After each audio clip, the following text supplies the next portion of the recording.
Introduction. Oh, we started right. This is question 1 on the summer 2008 Core 1 paper. Express each of the following in the form 4 to the n. All right. Well, we start with 1 over 16. So how do we think that through? Well, we've just written that 1 over something involves a minus power.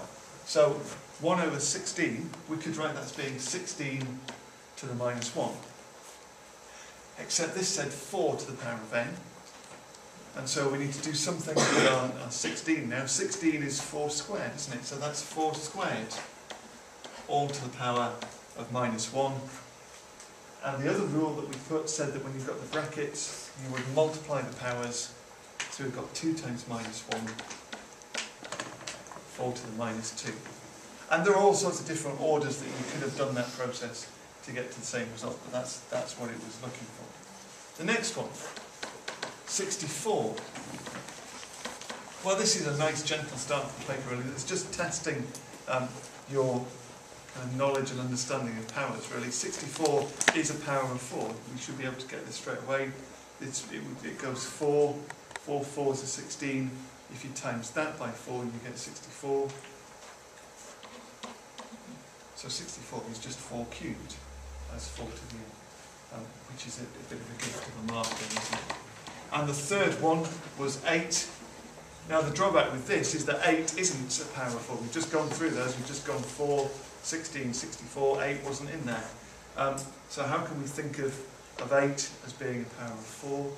Well, actually the clue is that they've led you to this in the question.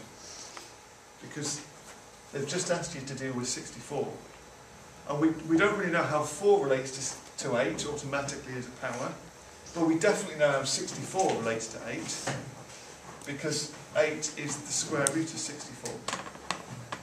So we could write 8 as being the square root of 64, or 64 to the power of a half, because that's true, isn't it? And if 8 is 64 to the half, and 64 is 4 cubed, that means it's 4 cubed to the power of a half. And going back to the rule that we just used, where we look at what happens with the powers there, we would multiply the powers. So we've got 4 to the power of 3 over 2. The question was almost deliberately in there. Lots of people would have got confused with 8, thinking, well, 8 is 2 times 4, we can do something with that, and go along at those lines. But that's a nice way of thinking about it. Alright, again, that was just a quick 4 marks. But in those 2 questions we've already done, that's 10% of the paper dealt with, just on those certain indices stuff.